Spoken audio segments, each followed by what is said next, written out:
Okay, today we're going to be learning Pesachim Daf Yud Gimel. Today's daf is sponsored by Perry Rosenfeld in honor of the yahrzeit of her mother, Tova Bodek Rosenfeld. Her devotion to Judaism and lifelong learning has been a continued source of inspiration. And by Ani and Andy Schiffmiller in honor of Andy's mother having made Aliyah yesterday. V'shavu vani l'gvulam mazal tov. Okay, we're starting from the bottom of Yubet and Mubet. Just to give you a preview to tomorrow's daf, as you know, we've mentioned this before. Tomorrow we're starting a whole section about laws of purity and impurity. If you normally read the Shabbat daf on your own on Shabbat, I recommend you might want to listen to the Shiur on it because it'll give you some background. I tried to give some background issues about Tum and Tara, things that we might have learned before, but review. If you didn't learn Shabbat, then you might not know them at all. So it might pay to listen to the Shiur before Shabbat, just to give you some background information that would be helpful, or maybe you'll listen after Shabbat. It's not actually super complicated as long as you understand the concepts. What's difficult is the concepts of Tum and Tara. The daf itself is pretty clear cut and straightforward. Okay, that's a bit of an intro to tomorrow. But in the meantime, we will get started with our daf, which also touches upon laws of purity and impurity. We'll get to that soon. So now the Gemara is going to start off with, we're 4 lines from the bottom of Yubet and Mubet. We're still finishing up this issue of what kind of things people might confuse. Where will they get off on their time? Which types of hours will they mess up? So Amar Rav Shimi bar Ashi, Lo shanu ela b'sha'ot. We were talking about hours, like 3 hours into the day, 5 hours, or 2 hours, 3 hours. But aval echad omer kodem hanetzach hama, if you're not talking about in hours, but you're talking about something that happened, meaning one said it was before the sun rose, and one said it was after sunrise. So for sure, we're not going to, then we're going to basically say, edutam betela, their testimony is not admissible because they're contradictory witnesses. So now the Gemara says, Rav Shimi bar Ashi, why are you telling us this? I wouldn't know this. Of course, pshita, that's totally obvious. So they say, okay, you must be saying, ele echad omer kodem hanetzach hama. If one said it was before sunrise, and the other one said it was during sunrise. Before sunrise and during sunrise could be similar. Then edutam betela. And then his chiddush is still, we're not going to accept this testimony. So they say, wait a minute, hanami pshita, that's also pretty obvious. So they say, no. You might still think, right? We all know the difference between before the sun rises and when the sun is rising, because you see the sun popping up, it's pretty clear. But they say no. You might have thought they're both saying the same thing. When it says it's during, you have to again pick the language. When you use it, the language of it's during sunrise. Maybe during sunrise means the beginning before the sun rises. And then Havakai, right? He was talking about Bigiluya Havakai, when the sun starts to slowly reveal itself, and you don't actually see the sun yet, but you just see the light coming up. Kamash Malan, and that's why he teaches us no. We still don't accept that testimony. We don't assume that. If he says during sunrise, we assume he means the sun is risen already. Amar Rav Nachman, okay, that's the end of that section for right now. This all started because of the Mishnah where we had a 3-way machloket between Rabbi Meir, Rabbi Yehuda, and Rabban Gamliel. We'll quickly repeat the opinions. Rabbi Meir says you can eat the whole until the end of the 5th hour. And then you burn till the beginning of the 6th. Rabbi Yehuda says, which means around 11. Rabbi Yehuda says you eat till the end of the 4th hour, around 10 o'clock. This is what we do. Tolin kol chamesh. The rest, that hour, you kind of leave it. And then sorfim b'tchilat shesh. So that hour you can't eat, but you don't necessarily have to burn yet. And then you start burning the end of the 6th, the beginning of the 6th. Then Rabban Gamliel makes this distinction. He says regular food, yes, you burn it 4 hours like Rabbi Yehuda. But truma, we're going to go like Rabbi Meir. Why? Because, and this is going to come up today and also in tomorrow's daf, we don't want to burn truma if we don't have to. In other words, when you have truma, the way truma works is, truma is the stuff you give to the Kohen, it's sanctified.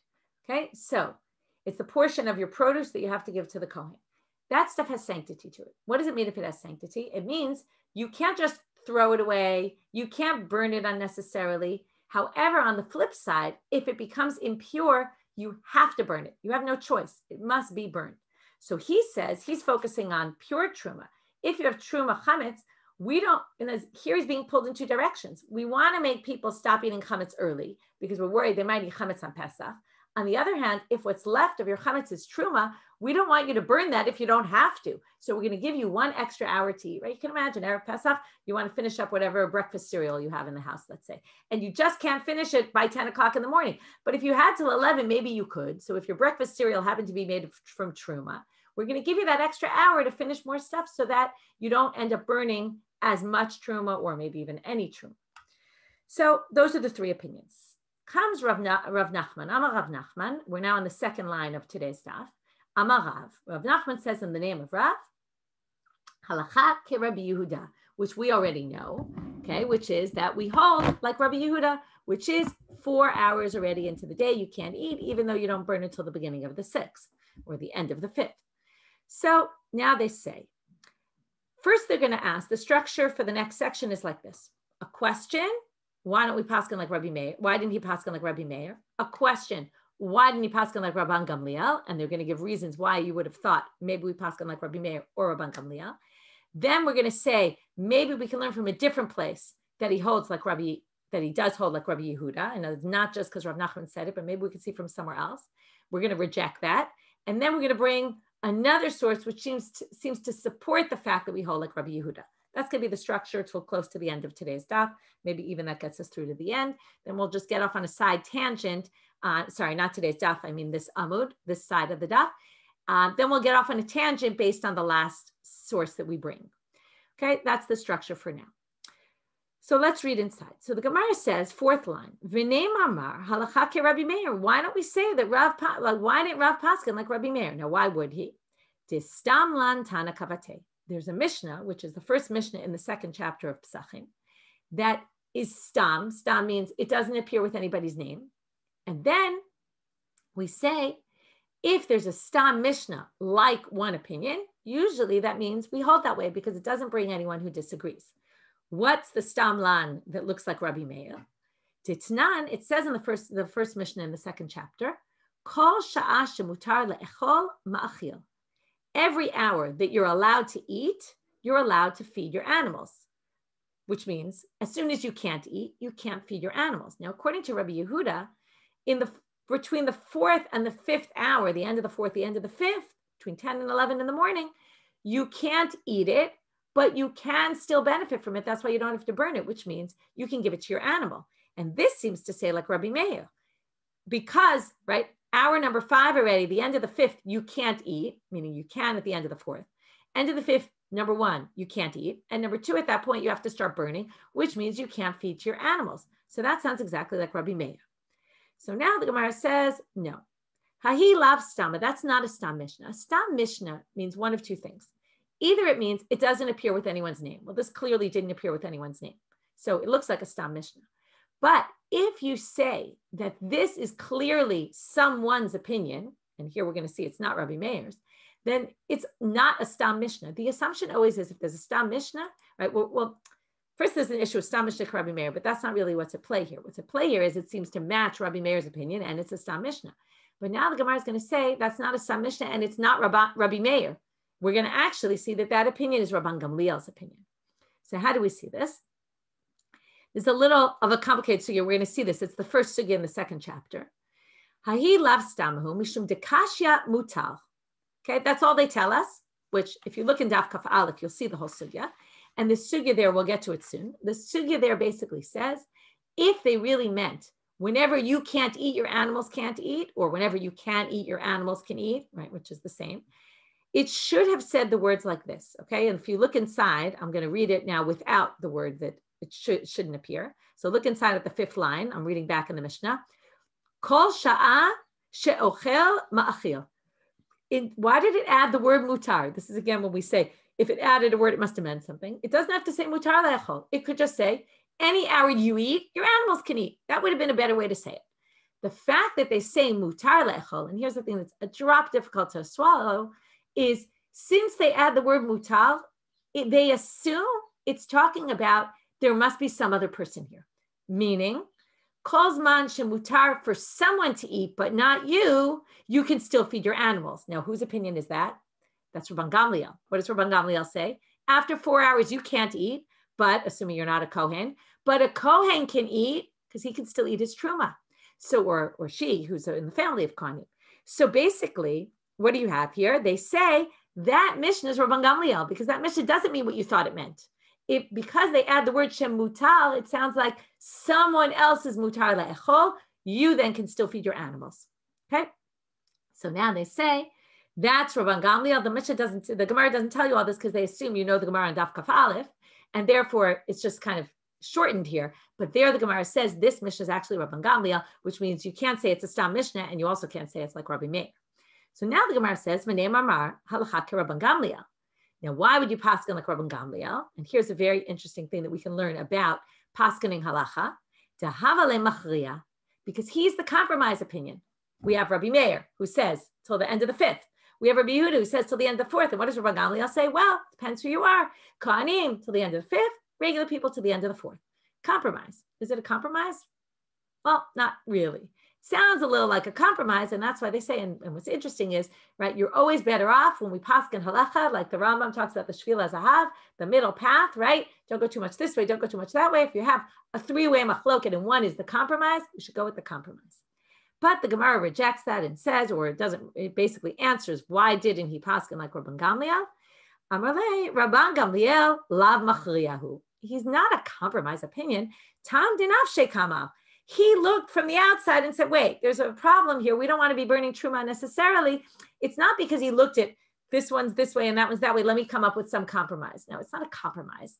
It's just, it happens to be technically, it's in between a little bit, but it's not a compromise. Shita has to do with his own reasoning. It's not because he decided to go with a compromise.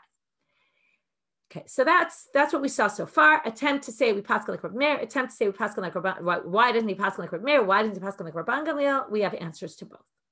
Now we're going to say ibayik ema. Maybe we'd say it's not necessarily that Rab specifically wanted to paskin like Rabbi Yehuda, but he wanted to paskin like the following Tana. Rav de Amar ki hai Tana, who also paskin like Rabbi Yehuda, and maybe it's based on this. So now we have to read the whole thing, and then you'll understand. Ditanya. Okay, this is going to happen this year, I believe, where Erev Pesach comes out on Shabbat. So now we have a whole question. What do we do, right? When do we burn? What do we burn? We're going to see the issues that you might not have thought of because we don't have truma nowadays, but this is a big issue in their day. Miva'arin et hakol milifnei Shabbat. You burn everything before Shabbat. Okay, there's no Zman Biur on Friday now because we're not on Yud Daled. So you burn it sometime before Shabbat. And what do you burn? Well, now you have all your stuff left over. Let's see. Sorfin trumot, tmeot, tluyot, utehorot. You can burn on Erev Pesach. Now, what did I tell you before? We're not allowed to burn truma. You can't burn truma. Truma is sanctified. However, on Erev Pesach, and this is going to appear in the next Mishnah, which you're going to start tomorrow, which is we burn truma when it's Erev Pesach, because even though you're not supposed to burn truma, if it's chametz and you've left it over, then you burn it. Again, we're talking about pure truma that wasn't disqualified because of impurity. So you burn truma. Now, what truma do you burn on Erev Pesach? You burn tmeot, anything obviously that became impure, you burn that any day of the year. You burn tluyot. Tluyot is in between. This is when you have truma and you're not sure, is it tameh or not? Or it's midirabanan, it's tameh. It's a tumah that's on the Rabbanan level, right? Or some sort of doubt, we don't know. So we don't know what to do, we're stuck. This is tluyim, you're hanging, literally. So what does that mean? It means we can't burn it, even though if it's really impure, you're supposed to burn it, but we don't know for sure that it's impure, so we can't burn it. On the other hand, you can't eat it because maybe it is impure. So you kind of just leave it hanging, you have nothing to do with it. Comes Erev Pesach, now we can deal with it and burn it because it's chametz and we have to get rid of it on Pesach.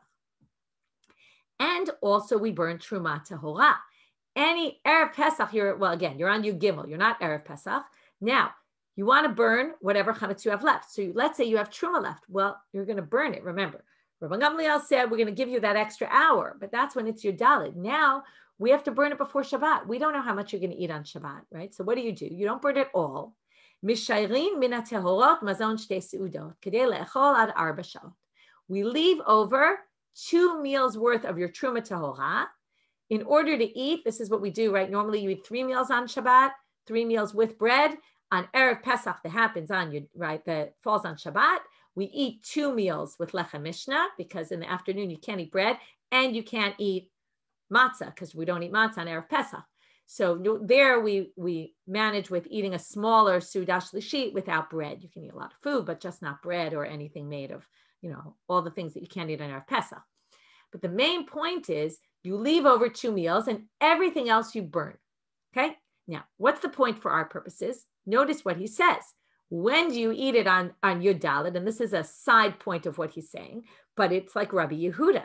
It says, Kedei le'echol ad arba sha'ot. Notice that matches Rabbi Yehuda's opinion that when it comes to Shabbat, which is Erev Pesach, you have till the 4th hour to eat your chametz. That's Divrei Rabbi Elazar ben Yehuda ish Bartota, Sha'amar mishum Rabbi Yoshua. So he said this in the name of Rabbi Yoshua. Now we're going to have a back and forth in this braita between the rabbis and Rabbi Elazar, and then we'll get back to our point. Amrulo, they said to him, and now we're going to have an interesting discussion. Torot lo yisrefu shema yimtzu la'hem ochlim. What do you mean? How can you burn this truma tahora on Yud Gimel before it's really forbidden to eat chametz? Maybe you'll find someone to eat it on Yud Daled. So we'd rather, again, the rabbis say, we don't want you to come to be burning pure truma. That's really a problem. We don't want to do that. So why don't you leave all your truma Torah and try? Now you can imagine the issue, right? You don't want to burn it. On the other hand, if you're stuck with it on Pesach, what are you going to do? Right? You can't have it on Pesach. So that's why they say leave just exactly what you need for your 2 meals. This is exactly what we do, by the way, with our, right? We leave over the chametz just for what you need for those 2 meals. Amar lahen kvar bikshu v'lo matzu. He said, what do you mean? You think they weren't trying to get rid of their truma all along? Right? Obviously, this Kohen got a lot of truma from people. Maybe he was a very popular Kohen. And you think he's not trying to get rid of it? He tried already. He couldn't find anyone. This is our last resort. We're Yud Gimel, Friday afternoon. He's not going to he's obviously tried as hard as he can. We can't assume he's going to just magically find Kohanim. We're going to eat this tomorrow. Amrulo, so the rabbis say back, Shema chutz l'choma lanu. Maybe there's people, it's true, he must have searched the whole city far and wide. Maybe there's people that are sleeping right outside the city walls. And maybe right there within the tchum, obviously. And maybe they'll come inside the city on Shabbat morning. And then he'll have all these people he can feed his truma to. So why wouldn't we wait?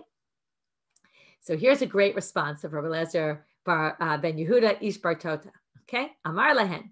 L'divrechen af tlulo lo yisrefu. Shema yavo eliyahu v'yitaren. If you're going to consider all sorts of outside possibilities, well, don't burn all the questionable ones, because maybe Eliyahu will show up between now and tomorrow when it's time to burn the chametz, and he'll tell us, oh, by the way, you can eat that. So if there's a possibility, people might sleep outside and come in and all of a sudden want truma, also a possibility Eliyahu might show up. Well, their answer is even better. If you remember this, Amru lo, kvar muftach lehem liYisrael she'ein Eliyahu ba lo ba'arvei Shabbatot v'lo ba'arvei Yamim Tovim mipnei haTorah. Remember, we learned this in Eruvin. We know that Eliyahu doesn't come, not on Erev Shabbat, not on Erev Chag, because people are very busy, and it would be a big pain for everyone to all of a sudden start re-shifting all their stuff. They're busy getting ready for Shabbat. Eliyahu doesn't come. Okay, so therefore, you can't ask me that question. Or you can't ask us that question, the rabbis answer. But despite that, Amru lo zazu. Now it was said about this debate. Lo zazu misham ad shekavu alacha Rabbi Elazar ben Yehuda ish Bartota shamar mishum Rabbi Yoshua. In the end, they paskin like him. Now, if they paskin like him, again, he says 2 things. One is just an aside, but he says you can burn all the truma you have, whether it's tme'ah, tluya, or tahora. All of that can be burned out of Pesach, other than 2 meals worth of chametz. And he said, right, in order to leave 2 meals worth to eat until 4 hours into the day. So maybe Rav was really paskening like Rabbi Elazar ben Yehuda, and not, yes, like Rabbi Yehuda, but maybe it was really that he was holding like this Tana. And that's why he paskened like Rabbi Yehuda. So they say, because my lav afilu le'echol, when they said we pasken like him, they assume, the Gemara assumes that they meant on both issues. Now, obviously, you can see you can see the way I'm setting it up, the way the Gemara is going to go. Amar of Papa Mishmei Derava lo levael. No, when they said they paskin like him, what they meant is that you can burn it all Erev Pesach and you only leave over 2 meals. But the fact that he was talking about also, he happened to mention, by the way, until 4 hours, that wasn't the main part of what he was saying, and it wasn't the part that they paskined about, and therefore you wouldn't necessarily know it from there, and therefore we're back to saying he really just paskins like Rabbi Yehuda and not necessarily connected with this source. Now we're going to try to support Rav's Pesach, okay? This is the fourth part of this section. We had, why don't you paskin like Rabbi Meir? Why don't you paskin like Rabban Gamliel? Maybe he paskin like this Tana and not necessarily directly like Rabbi Yehuda, but we rejected that also. Now we're going to show that even Rebbe, who was the generation before Rav, also paskins like Rav. Va'af Rebbe savar lahad Rav Nachman. They quote in the name of Rav Nachman because Rav Nachman said in the name of Rav. That was how we started. That halacha is like Rabbi Yehuda. So now we're going to see Rebbe also paskin this way. How do we know this? Da'amar Ravin bar Rav Ada. He told us Ma'aseh ba'adam echad she'efkid disakayam le'ach hametz etzel Yochanan choka'a v'nikvua achbarim.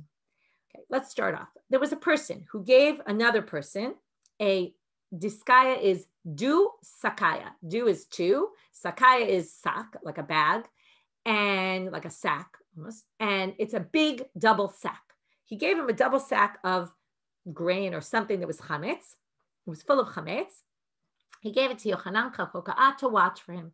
From here, we're going to get into a little Bava Metzia issues of watching other people's stuff. So he gave it to him to watch. Now, when someone gives you something to watch, you can't deal with it. You have to leave it. What happened? Nikavua achbarim. So mice came, made holes. We're back to the mice, in case you missed them. We didn't see them for a few days. V'haya chametz mivatzbetz v'yotzei. And the chametz was spilling all over. Now, it's Erev Pesach. You can imagine the scene in the house, right? There's chametz all over the floor. Uba lifnei Rebbe. And the situation comes before Rebbe. He comes and he says, what am I supposed to do? What's the issue? The issue is it doesn't belong to him. So what's he supposed to do with it? He's hoping the owner's going to come back and take his stuff before Pesach. So Rebbe tells him, and you can imagine the tension in this guy's mind while this is going on, or maybe his wife's, you can imagine even worse, right? She's maybe in charge of the house going crazy. He goes out to ask the rabbi, and she's in the house with this big mess of chametz all over her house. Sha'ari Shona Amarlo Hamtain. This is the first hour. He says, wait, just wait. Hopefully the owner will come. Shnia Amarlo, right? He goes back to the rabbi. Okay, I passed the first hour. He hasn't shown up. Amarlo Hamtain. He says, wait. Shlishit Amarlo Hamtain. Third hour, also wait. Rivi'it, fourth hour. We're getting very close. Amarlo Hamtain. Chamishit, what does Rebbe say? Comes the fifth hour. Say umochra b'shuk. Now you can go and sell it.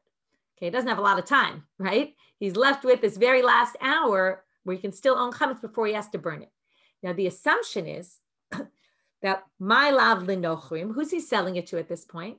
To non-Jews, right? To Gentiles. Because why? And then that would prove that he holds like Rabbi Yehuda because he waited till the hour that Jews can't eat it. At that point, he can assume the Jews not coming back to get it, which is after 4 hours. Then you still have this 1 hour where you can go sell it. He allows him to sell it. Now, why didn't he let him sell it in the first place? Because, and we're going to see this source soon, but the issue is, first of all, he doesn't own it. He's just watching it. Now, if he sold it and then returned the person the value of the money, right, that would be the ideal. But we only allow him to do that at the very last minute. First of all, you have to remember, what's the price of chametz in the shuk on Erev Pesach? Very low, because all the Jews are trying to get rid of their chametz, and therefore there's tons of chametz in the shuk, right? People are selling chametz, and therefore the prices are going to drop. So it's going to be a loss for this guy, and that's why they waited till he came, so there wouldn't be a financial loss for him. But at this point, there's no choice, because if he doesn't sell it, it's going to be worth nothing, right? So he's going to have to burn it. So now, if that's the case, it's Rabbi Yehuda. Then he holds like Rabbi Yehuda that Isur Achilat Chametz is until the beginning of the fifth hour, end of the fourth. Amar Rav Yosef. Rav Yosef. Now remember, beginning of I'll just remind you, Rav Yosef, in case you don't remember, kind of no pun intended, Rav Yosef used to forget things. Okay, he was very forgetful. So we'll see that again in this sugya.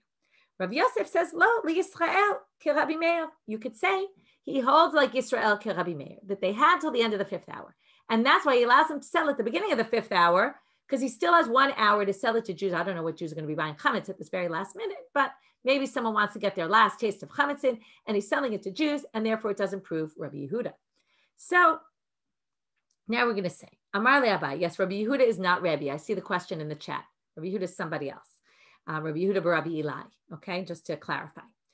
Amar le Abai. Ili Israel nishkale lenafshe mishum chashada.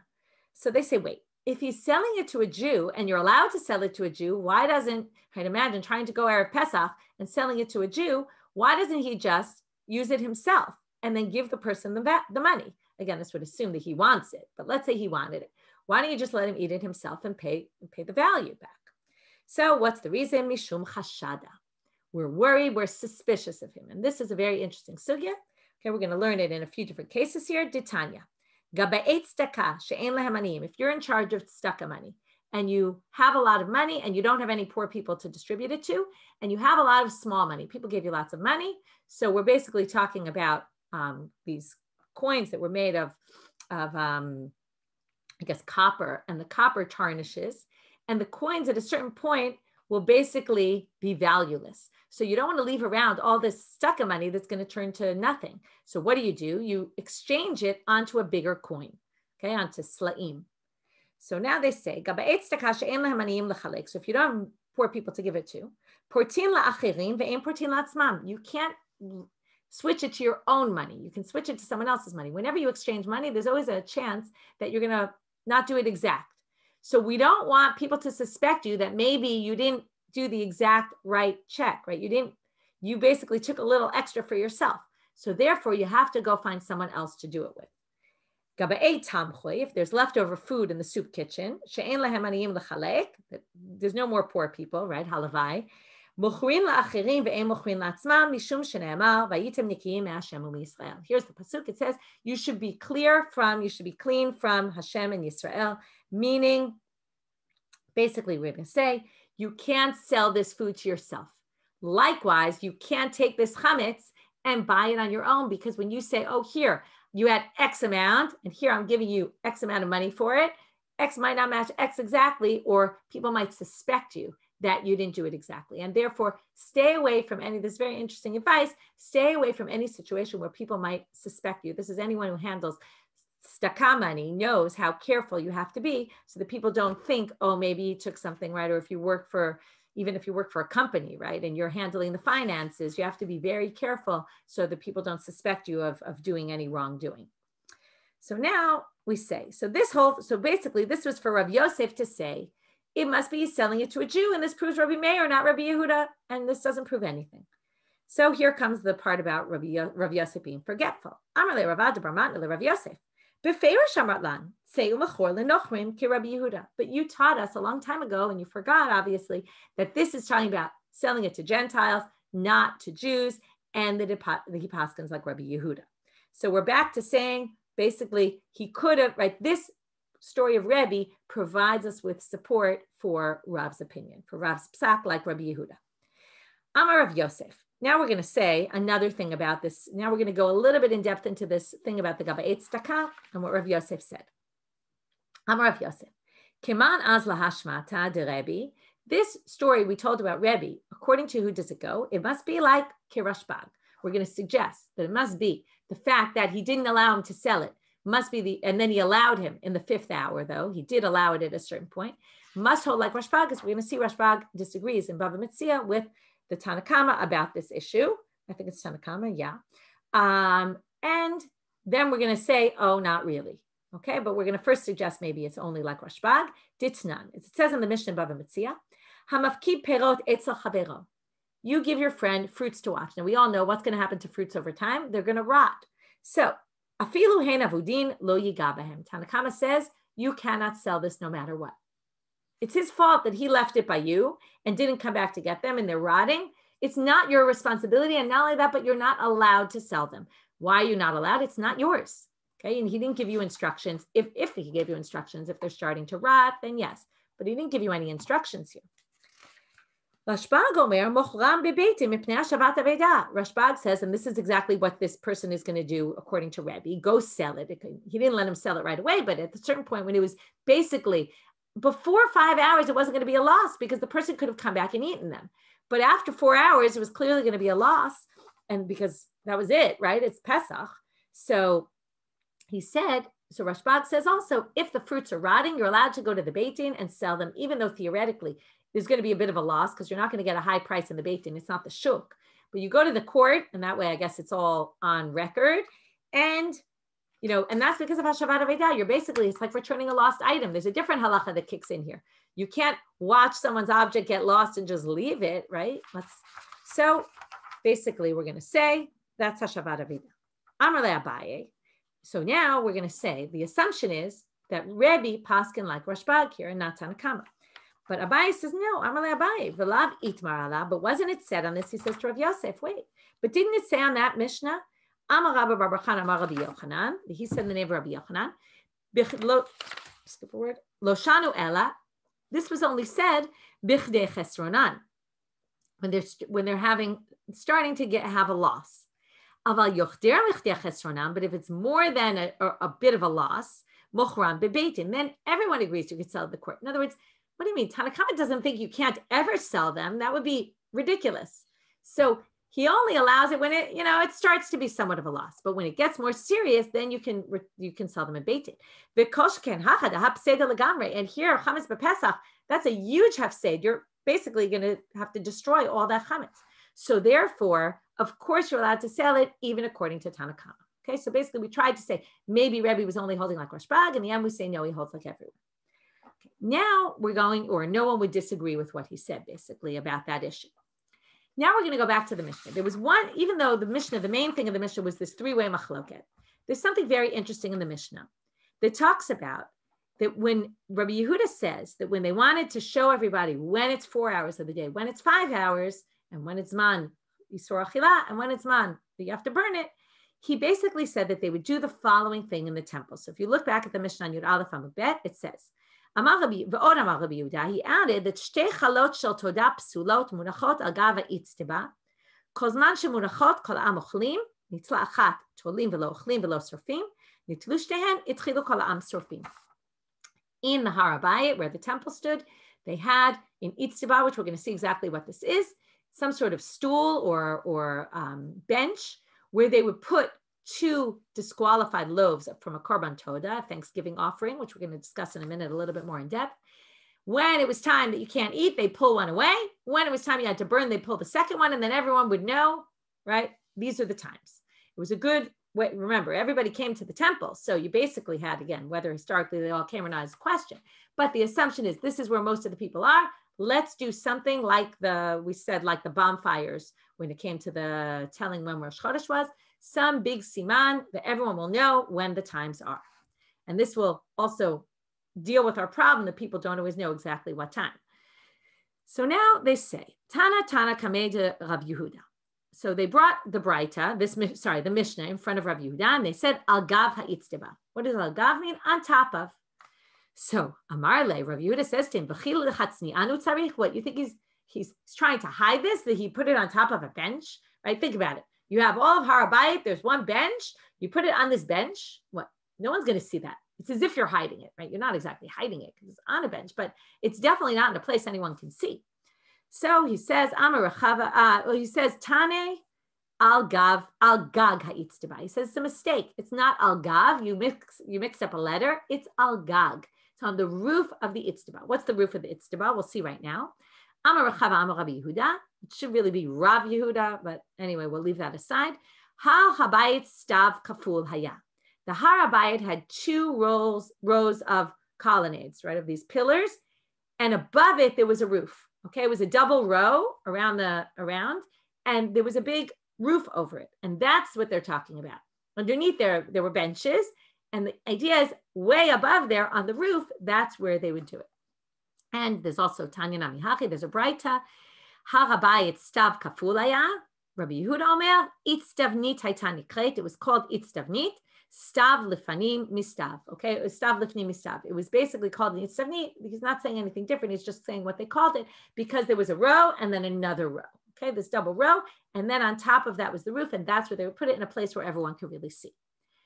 Now we're going to talk about the korban todah. A little bit of background. It's a Thanksgiving offering. We now say birkat hagomel in the situations where people would say we would bring a Thanksgiving offering. If right, there were 4 reasons. I'm not going to go through it now because I want to get through the daf, but there's 4 reasons why you bring a korban todah. And when you would bring it, it would come with an animal sacrifice and 40 loaves of 30 matzah and 10 loaves of chametz. It was one of the few sacrifices that had chametz in them. And you would only have now 40 loaves. I actually went to a workshop once. There's someone in the Shomron that does this workshop of the breads of the temple. It's amazing. I definitely recommend it. And the breads are huge. We're talking 40 very large. We're not talking about 40 little rolls, tons of bread. And the halacha is that you have to eat this all the day that you bring the sacrifice and the night, and that's it. Anything left for the morning becomes disqualified. So first of all, some people say the whole idea is now we do what people call a Seudat Hodaya, where we have a celebration. If something happens, people like to invite people over and have a big celebration to thank for whatever had happened to them. If they were sick and they got better. It comes from here really, because the idea is that you have to distribute it to other people because you can't possibly eat all that yourself, and you have to involve people in your Seudat Hodaya. So now, why did we have psulot lechamim here? And why did we use lechamim that were disqualified? Obviously, they don't want to use ones that were not disqualified, I guess, because they're using it kind of as a sign. And what seems pretty obvious, although we might suggest something else at the end, is that at the end, after they took these both off, they burned what was left here, right? And bread that's burned, bread that's disqualified is supposed to be burned, okay? So that's probably why they're psulot. So now we're going to say, amai psulot. Why are they psulot? So we're going to bring two different suggestions as to why. Amar Rabbi Chanina, mitoch shayu merubot nifsalot belina. Because so many people brought them and there was so much bread around that they couldn't possibly have finished it in time. And therefore, they were disqualified by being left overnight. Ditanya, as it says in a Braita, Ein mevi'im toda b'chag hamatzot. Now we're assuming, by the way, I'll just already tell you this. We're talking about that lots of people brought it on the 13th, and then overnight it became disqualified. We're now at the morning of the 14th, and they have all this disqualified bread, and that's what they're going to use because they didn't eat it all. So now, why didn't they eat it all? Because there were so many. So let's see the details. Ditanya, Ein mevi'im toda b'chag hamatzot mipnei chametz sheba. You can't bring a korban toda on Pesach because there's chametz in it. And you have to, in order to bring a sacrifice, you have to be able to eat everything in the sacrifice. So you can't eat the bread, so obviously you can't bring it. So the Gemara says, Pshita, you don't need to tell me I can't bring a korban toda on Pesach. I pretty much would know that. So Amarav Adabrava, Hacha biyudalet askinan. Oh, they're saying you can't bring a korban toda on the 14th, okay, in the morning when you can eat chametz. Why? Because savar ein mevi'im kodashim lebeit hapsul. You can't create a situation where you know you're going to end up burning sanctified items. If you do this in the morning of the 14th, you definitely are not going to have enough time before Isur Achilat Chametz kicks in to eat all that bread, and therefore you're going to basically end up with disqualified kachim and you're going to burn them. Therefore, we don't eat this on the 14th, which is, right, thank you, Becky, this is what I was going to say, which is that we don't, Mizmor LeTodah in our Tefillah and Pesukei Zimra, we say every day, is a Mizmor of thanks, and it's said there because to remember the Korban Todah, this Thanksgiving sacrifice. And because of that, we don't say it on Erev Pesach and also on Erev Yom Kippur, because both those days, since you only had till nighttime to eat it and you wouldn't necessarily be able to do it. So because of this idea of Ein mevi'im kodashim lebeit hapsul, you can't do something when you know you're going to end up causing disqualification. Therefore, okay, so now what's the issue? If you can't do it on the 14th and you can't do it all the days of Pesach, and this is out of the 3 times a year you come to the temple, you can imagine how many people were there to bring korbanot todah. As kulei alma bishlosha asar ma'itelu. Everybody who needs to bring a sacrifice is going to end up doing it on the 13th. Umitoch shehem merubot, and because we have so many Thanksgiving sacrifices, even if you share them with people, everyone's got to get rid of their own also. So nifsalot belina. So they're going to be disqualified, and then you're going to end up with disqualified breads, right, from being left overnight. But Rabbi Yana doesn't like this. Mishum Rabbi Yana amru ksherot hayu. No, they were really ksherot. Okay, they weren't disqualified like this. Now, 2 possible reasons why he says this. Maybe there's more, but I'll give you 2. One is he doesn't think that we would leave all these things to become notar. Like it would be weird that we would allow this situation where we would have so many that they would actually end up coming to notar. Or once they do this, basically, we're going to end up. We don't want to, when you have to burn kachim, we basically want to burn it right away. We don't want to be leaving it for you to use for something else. Maybe you'll accidentally eat it and you'll think it's okay. We want to burn kachim because, things that are disqualified because there's nothing we can do with them. So therefore it seems unlikely that they'd use something that was so disqualified to use as a siman like this. So Mishum Rabbi Yana Amru, they were really ksherot. if they were ksherot, amai kari lehu psulot. So why they call them psulot? So they're going to suggest shelo nishchat alehen hazevach. Like I said, there's two parts to this. There's the animal and there's the bread. So we'll say they didn't slaughter the animal, and that's why this bread was designated for the sacrifice, but they didn't slaughter the animal. So the Gemara says, v'nishchot, so slaughter the animal. And that's, what's the big deal? So they say, sha'avad hazevach. Now it's a case where the animal got lost. You designated this bread to go with this animal, and the animal got lost. Now your bread is disqualified. So it's not disqualified because something bad happened to it, and it was left over and messed up overnight, but it's a different kind of psul, which is you lost the animal that goes with it. So they say that shouldn't be a problem either. So take another animal and connect it to this bread. So they say, no, it's a case where da amar zoto da v'zolachma. If you already dedicated it and said, this is the animal and this is the bread that's going to go with it, if the animal gets lost, the bread can't be used, even with another animal. As Rabba says, da amar Rabba, avad halechem mevi lechem acher. Avda toda ein mevi toda acheret. He says, if you lose the bread, you can bring other bread to go with that animal. But if you lose the animal, you can't bring another animal to go with the bread. And this makes a lot of sense. Why? My taima, lechem galal toda ve'ein toda galal lechem. In other words, it's a matter of what's the main thing. It's the bread, it's the animal that caused us to need bread. It's not the bread that caused us to need an animal, right? The main thing of the sacrifice is the animal. If you just said, this is the toda and this is its bread, the bread is sanctified to the animal. Now, we're going to learn about this later on, about different types of sanctities, but it's what we call kedushat damim. It has sanctity, but just in the bread, its value is sanctified. It's not yet sanctified kedushat haguf. It in of itself is not sanctified.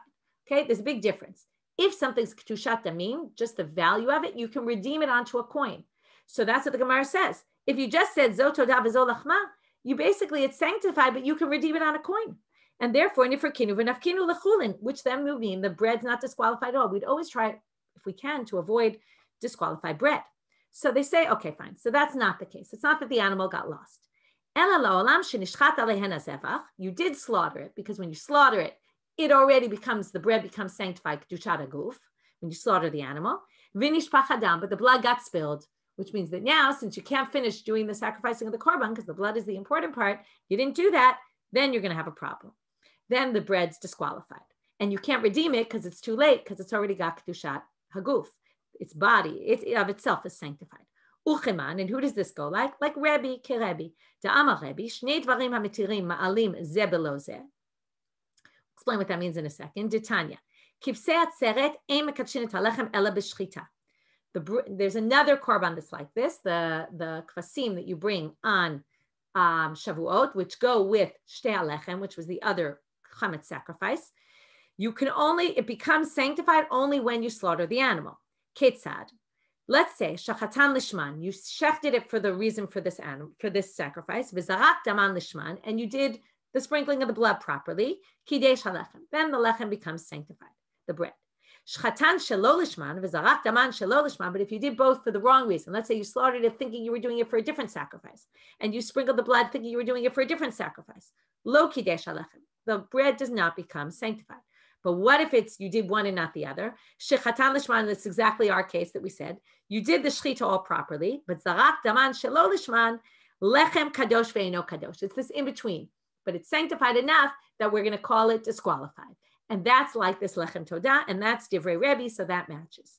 There's a different opinion here. Rabbi Shimon omer, lo olam eino kadosh halechem, ad sheyishchot lishman v'yizrok daman lishman. So he says, the bread wouldn't be sanctified in this case because this blood spilled before you actually finished it. But now the Gemara actually says, no, you could still say Rabbi Elazar, he also agrees with Rabbi Elazar Rabbi Shimon. Afilu tema Rabbi Elazar Rabbi Shimon, hacha b'mayaskina kigon shenitkabel hadam b'kos v'nishpach. Rabbi Elazar Rabbi Shimon savar laka avua da'amar kol omed lizrok kizaruk dami. He says, he has this opinion that you shach the animal, you collect the blood in a cup, and then you sprinkle it on the altar. Let's say you collect it in a cup and then it's spilled. Rabbi Elazar Rabbi Shimon will say once it's collected in a cup, it's as if you sprinkled it on the mizbeach, and therefore it's enough to basically sanctify the bread. So we could say that it was nishpach after it was in the cup, and then it would match both opinions. That was just an aside to see whose opinion is it like, but the point is, according to him, psul is not because you left it overnight. Psul is because you slaughtered the animal, but the blood spilled and you weren't able to finish it. Therefore, you can't redeem it, but it's also disqualified because you can't eat it either. Now we're going to have another opinion, which is Tana Mishum Rabbi Elazar Amru Ksherot Hayu. They were actually ksherot. And Kozma, they weren't psulo. Disagrees with our Mishnah. They used kosher, good non-disqualified breads. Kozma, because it seems weird. I think they think, why would you use something that's disqualified as a siman, right? We'd rather use something that's good. Kozman shemunachot kol ha'am ochlim. Nitla achat mehen tolim. En ochlin v'lo sorfim. Nitlu shtehen hitchilu kulan sorfim. And basically, you'd have to assume that there's Kohanim there, and like Rabban Gamliel says that the Kohanim can eat till the 5th hour, we assume that they'll be careful. As soon as they take the bread off, they eat it, and gamarnu, we finish, okay?